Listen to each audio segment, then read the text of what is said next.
Shedtown by Tony Pitts. Morning finds Shedtown morning. Morning for the Sky Prince landlord Johnny Edwards. The gulls screech a mocking commentary as the sheddists bend over backwards in a watery-eyed line up a steeply narrow winding incline, past never so frivolous seaside shoppery, until on the very top of it they reach the funeral path, where pitch-black crawling smugglers ran, and then by Johnny's still-standing stone school for seaside boys and girls, and into the millstone grit-bejewelled belly of the church, where at the end all things having been swallowed by death are sung to sleep. If thou wilt be my guide.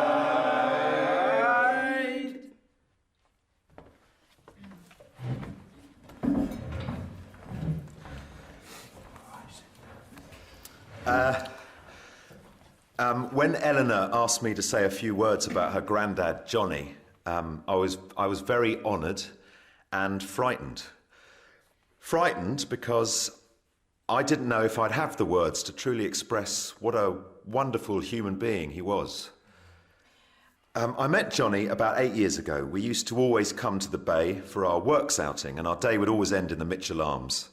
To be fair, it often started in the Mitchell's Arms and pretty much stayed there.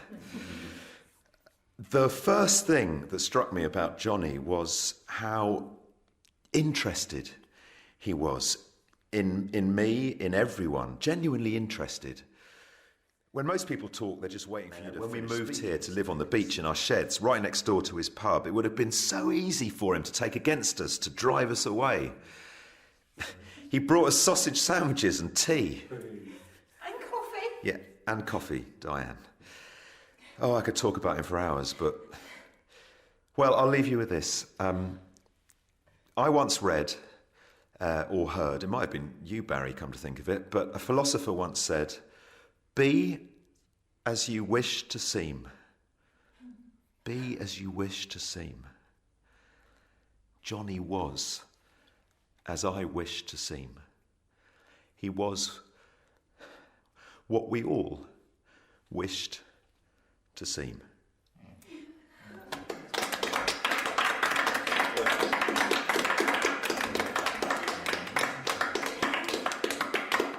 Thank you, Jimmy.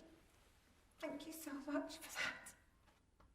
And in their despair, all repair to the low-beamed nicotine brass band of a best room at the Mitchell Arms. Thanks for coming. Bye. That's everyone, I think, Jimmy. Yeah, apart from Barry, he's just finishing the washing up. Oh, he didn't have to do that. Oh, he wanted to. You okay, Eleanor? Yes. Tired. Such a lot of people. I didn't know a lot of them. He was well loved. Right then. I've washed them pots. I didn't know where everything went, so I've just left them to dry. I'm going to head back. Thank you so much, Barry. That's a big help. Didn't see William and his bride. Did they put in an appearance? I'm afraid not. They've not really set foot outside the shed since they were married, I don't think. You think William would have paid his respects to Johnny, wouldn't you? Yeah, well, I don't know if it's her won't let him out or him keeping her away from us. Was Father Michael not there either? Yeah, he was. In disguise. He's bored from the church, or so Wesley says. He turned up on that motorbike wearing a blonde wig and sunglasses. Absolutely blathered, the pair of them. There's something very sad and destructive in him. I mean, you don't drink like that if you're happy, do you? Right, that's me away then. Oh, I'm going to stay here, Barry, with Eleanor. Just till she's back on her feet. Help out with the pub, you know. Yeah, no probs. I'll see you soon then. Yeah, mate. Keep an eye on that lot, won't you? Of course. And Barry walked out into the orange sandstone emptiness of the high afternoon high street, and low below on the beach in the bay. William! Deborah! Shall I answer him, my love? William! It's me! No, you shan't. Only it's Diane. You can't just ignore her. Yes, you can. You're supposed to be supplying me with overhead front end and side elevation joints for the proposed new site. Shedtown 2 won't plan itself. Now, get on with it and I'll consider giving you sexual intercourse at 7:30 this evening. Oh, righty-o. William! Deborah! William! Deborah! Oh, hiya, Barry. I'm trying to get William and Deborah to come out for a boozy do. Hey up. Look at these two. I can see that's Wesley on the back, but who's that big fat blonde woman driving it? That, Diane, is Father Michael O'Donnell. Oh, and his hair grown. It's a wig. Have I not dominion over the Scrambler, king of the motocross? Mine is the Kawasaki, the power and the glory, forever and ever. Amen. Oh, God, that was horrible. He's mental. He's nearly killed us about 20 times. He jumped over a milk float. Where's? He did. I'm not even lying. Coming down the hill, mounted the pavement and wheelied. I don't know how he did it with both of us on. Look at him go! Just on the back wheel, look at him! Where's he? Learn to ride a motorbike like that? Oh, I don't know. It's only when he's bevied up. He's frightened to death when he's sober. Unbelievable. Look at him. Yeah. What I want to know is, how's that wig staying on at that speed? On one wheel? And Beach Burgers got burnt as Shedtown stayed awake for the wake and drank itself dizzy. The carnival for the dead amongst moon-dappled sheds, on and on until dawn sent them to their beds, and as they climbed in, the sun and Jimmy rose up above. Jimmy? Are you decent? Yeah. Come in, Eleanor. Morning. Morning. Sleep well? No, not really. Sounded like they carried on drinking down at the beach, flying around on that motorbike. Yes, I heard them. I've brought you some tea. Oh, lovely. Thank you.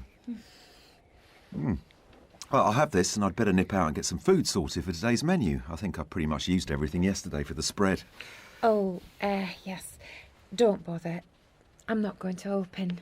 Oh, right. Look, if you're not up to it, I can handle things. If I prepare the food now, I can serve behind the bar as well. No, it's not worth it, Jimmy. I've decided I'm going to close the pub. For good. What? But, Eleanor, this is a fantastic pub. This is exactly what people think of when they think of a good pub. Overlooking the sea, snug and warm and old and friendly and full of character. I mean, you can't. I know, there's just not enough trade to make it viable. I mean, the weekends are fine, but apart from that, it's just not worth the heartache and the long hours. I mean, sometimes I'll stand behind that bar all day and night and not see more than 3 people and... All right, let's go out. Out? Yeah. Outside? Yeah, for a picnic. I'll get a bottle of something fizzy, some strawberries. Well, I don't really feel... Oh, please say yes. Okay, but I won't change my mind, Jimmy. And down in Shedtown, all the sizzled, sandy sheddies slumber, apart from turbulent Michael and monopod Wes. Their shed, like their lives, empty, unblessed. A bare floor says more is more, not less. Why? Why must we live this way, Wesley? Why? Why must we live without even the barest essentials? Because you've pissed it all up against the wall. Smell that? The acrid stench of existence. Reeking of loneliness, emptiness and loneliness. Oh, whoa. So slow the unprofitable moments roll that lock up all the functions of my soul, that keep me from myself. Pope, not the Papa, not our Father Wesley, but Pope, he states a profound truth. Oh, shut up, will you? I'm sick of you. Wesley, no. No, my dear, beautiful, brittle youth. Don't take on so. I desire death, an unquiet grave. Oh, Paulinarus, Paulinarus. What are you going on about? Father, God, Jesus, Mary, save me. Save me. I need a sign so that I may... It's Jesus. Wesley, Jesus has come. Oh, what? It ain't. It's an old woman. Madam, were you sent here from on high? No, I got coach up from Sheffield. I'm looking for...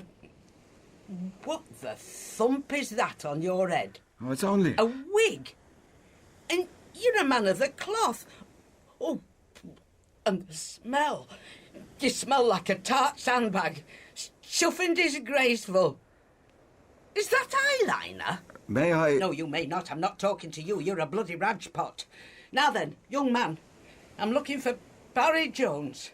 Could you direct me to his hut? Yeah, it's that one opposite. He'll be asleep, though. We've only just got in. Only just got in? It's 8:30 of a morning. That's not Christian. You can't keep them kind of hours and hope to come to out. Absolutely chuffing disgrace. And you want reporting to Vicar's Commission or summat. You're a shambles, man. Well, better a floored diamond than a perfect pebble. Not backward and coming forward, that one, Wesley, my lad. Right, old cow. Barry! Barry! Barry! Barry! Barry! Barry! Barry! Oh, hang on! Oh, there you are, Barry. Margaret, what are you doing here?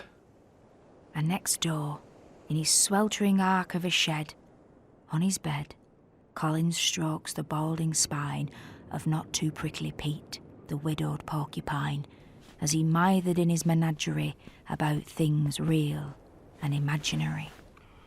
Come on, Pete, lad, cheer up, eh? I know you miss the missus, but life goes on, eh? You gotta look to the butchers at the future. God, I'm tired. Why can't I sleep? Martin the marmoset's asleep, look. Freddie and Frida Frog are hard on, and Richard the ferret's never awake. So why can't I sleep, Pete? What do you think, Martha? Why can't I sleep, eh? Inactive. You're inactive. What? You need to find a job. Some gainful employment. You're drifting again. It's a slippery slope you're on. You're depressed. Getting trapped inside your head again. Only work can set you free. Did I imagine that? Did you just talk? To me? Did you, Martha? What did you say? You heard. Now get a grip of yourself. So this is it, is it? This is what you left my daughter for? To live in a bloody hut on a beach? No. Well, yeah, but it's a shed.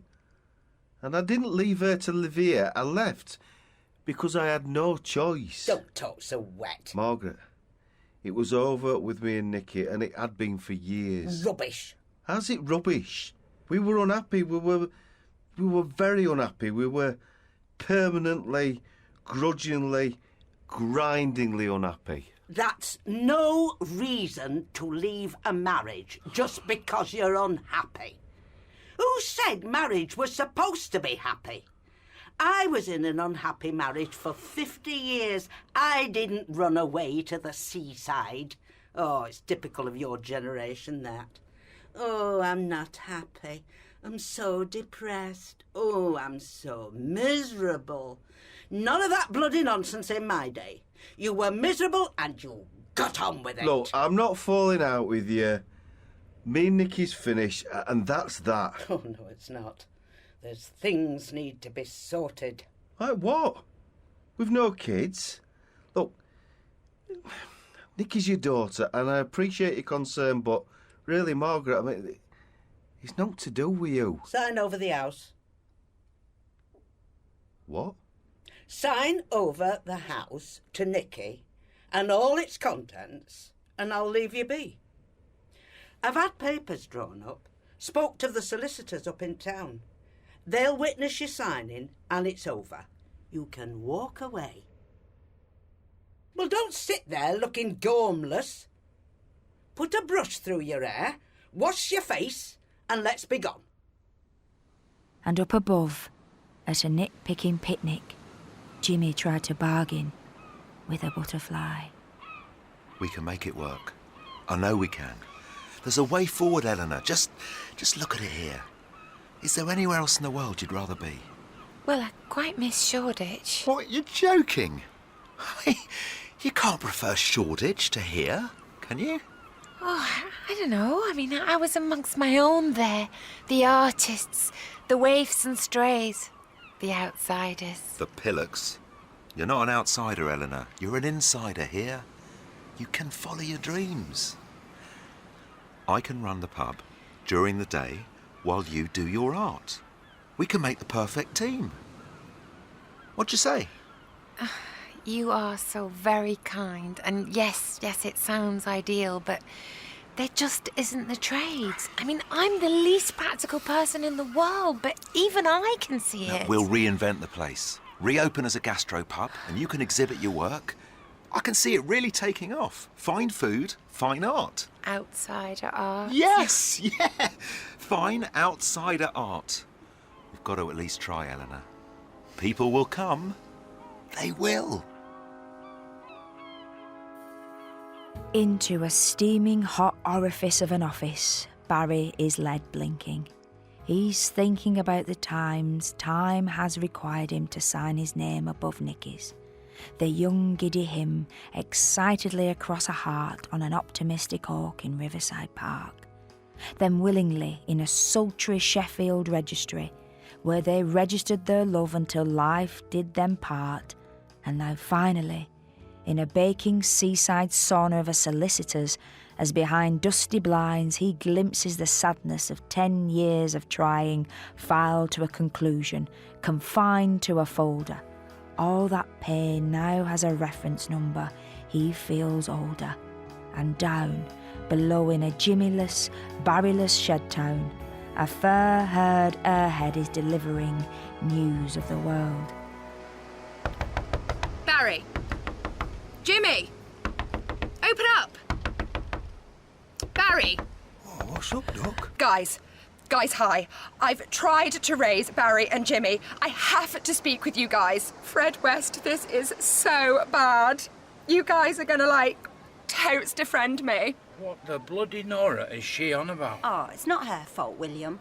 She can't help being French. The thing is this.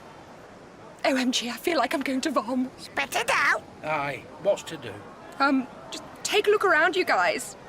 Have you, noticed? Notice what, my joy? May I just take this opportunity to say that William Pashnell is the wind beneath my wings. He fills me up. Aw, that's nice. Just look at all the people along the beach and coming down the hill. Look! Oh, yeah, look. Are we being invaded? Are they Germans? Well, it is some kind of invasion. You should see this. Can I just say I was totes obliv that this would happen. Ovs. Hashtag totally didn't see it coming. And she holds aloft a rag, a small red-top lowest common denominator of humanity in black and white, written by office boys for office boys. The Daily Fail. They picked up on my story and kind of went menk with it. Look. What's it say? I'll read it. Where's the story? Front page, I'm afraid. And page 3, 5, and 8, and 9, and 10. The headline screams. Disgrace. What? The subtitle screeches. Leeches on the beach. And on. A scruffy community of scroungers and anarchists have invaded and occupied one of England's most beautiful coastlines. Where? The occupiers, two self-styled leaders, are middle-aged, moronic, anti-capitalist protesters. Hey, that must be Barry and Jimmy. Amongst their number are a shamed, depraved, alcoholic priest. Oh, that's you, Father Michael. And a one-man, one-legged crime wave. But that's Wes.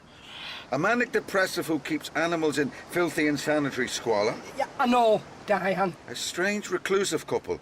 Little is known of the man believed to have built this foul encampment. but his partner is thought to be a one-time council official who was sanctioned under the Mental Health Act and recently escaped from a nearby institution. That's William and... You didn't tell me. What you talking about, Willis? An ice cream van recently joined the layabouts throng. Oh, that's Carly. And a couple believed to be educationally subnormal, possibly with the mental age of a 6-year-old child. Well, I don't know who that is, Dave. Don't ring a bell. Look, Ovs, I am totes decimated for show. I am most deaf gonna stand by you guys and, well, I'm super sauce. You know what this is, don't you? An opportunity? What? Martha's right. It is an opportunity. Look, think about it. We left Sheffield, yeah, because our visitor attraction wasn't attracting visitors. We've got a captive audience. If this lot coming down the hill are coming to gawp at us, let's give them something to gawp at and make some money. Hope! Hope is a waking dream, so. He's right. Colin's right. Let's make some dash! What about Barry and Jimmy? They might not like it. I mean, shouldn't we just hang on till they come back? Never mind Barry and Jimmy. You gotta fight for your right to party. They've had their turn at running this place, and look at you all, you skin bored, aimless, feckless, going nowhere. Reason and order is what's required. How are we going to make money then? The bike! An epiphany, so. I'll jump for joy! Jump for Jesus! I'll be good King Good! Oh, language, Father. Get your swearing. No. Remember that fella, back in the 70s? The motorbike jumpist, Evil Knievel. Dressed like Elvis, broke every bone in his body. Bad seed. He was Evil Knievel. I'll jump as good King Good. An airborne daredevil of the Lord, so. The Kawasaki, propelling me towards his kingdom in the clouds. A righteous leap into the unknown. Oh, it's dangerous, is that, Father Michael? I mean, what if you don't land right? You might burst your testicle or something. Dave, he won't. He's brilliant on that bike. I'm away to prepare myself. Wesley, you're going to need a bucket and a loud hailer. Right, I'll mark out an arena, but William can fabricate some rudimentary launch pad. You mean a ramp? Yes, ramp. Right, what can I do? Get Martin out. Eh? Get the monkey on his trampoline. Yeah! I say, sure. I support that, but brilliant. Right, I'll go and get his suit on. What about us? What can we do? Yeah. You can lay down and I'll jump you. Pardon? I'll jump the barriers. Oh, I'm not sure about that. Put your faith in Jesus, Dave. Believe in the power of the scrambler. Oh, how exciting! I'm up for it. Come on, let's get ready. And as tracky-bottomed, tattered trainers followed clicking stillies and giddy kiddies down to the sea to see the red-top enemy within, the Sheddies set about setting up a circus where a paradise could have been. What are all those people doing? Is that Father Michael on the motorcycle? Yeah, it must be. What's that lot doing outside Colin's shed? He's got Martin on his trampoline, I think. Well then, Jimmy. Eleanor. Hello, mate. What's going on down in the bay? Look. Dunno. Top car park's absolutely chocker.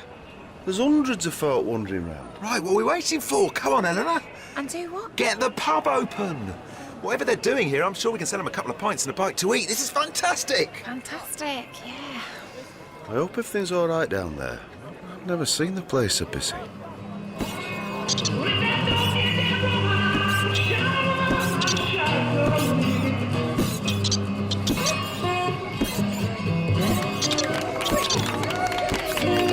Thank you, ladies and gentlemen.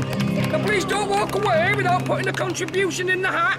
Whatever you think's fair, it's all gratefully received, thank you. Roll up, ladies and gentlemen. Take your places, please, for the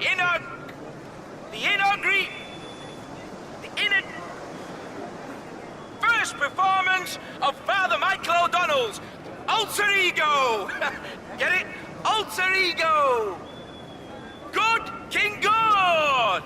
This spectacle will far surpass anything yet witnessed on this beach. Watch now as he risks life and limb as he attempts to clear not one, but two adult human beings. Oh, that's so stiff! Yeah, it's us. Any final words before you make the jump, Good? Yes. Indeed, yes. I jump here today in the name of the Father, the Son, and the Holy Ghost. I jump to spread peace and understanding for a better world for all of us. And for cash. So don't forget to put your hands in your pockets. Remember, cash is king. No checks. Okay, so all is ready. 10, 9, 8, 7, 6, 5, 4, 3, 2, 1. And the drink-raddled, sun-blinded father saddled his two-stroke steed, crossed himself on his motor-crosser and tore across the sands. Oh, he's coming down! Oh, poo! A dog-collared dilettante gunned the throttle with delicate hands. And then hit the ramp at breakneck speed and then soared like a sainted seagull in suspended, silent slow motion. And then, simultaneously, a powder blue ice cream van appeared, steered by Barry's sexy salvation.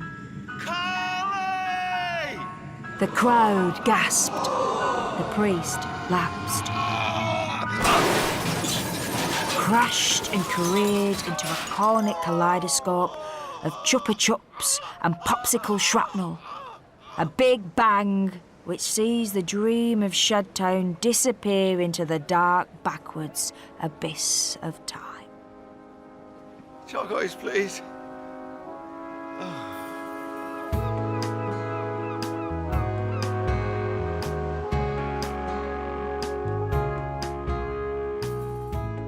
In Shedtown, the narrator is Maxine Peake, Jimmy is played by Stephen Mangan, and Barry by Tony Pitts.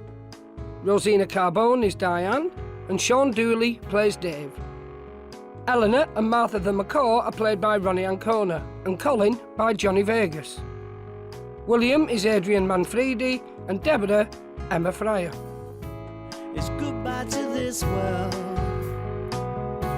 and welcome to Shedtown. Wes is played by Warren Brown, and Father Michael by James Quinn. Gwyneth Powell played the part of Margaret, and Eleanor Sampson is Nell. Original music has been composed for the series by Paul Heaton and Johnny Lexus. Shedtown was written and directed by Tony Pitts. The producer was Sally Harrison, and it's a Woollybat production for BBC Radio 4.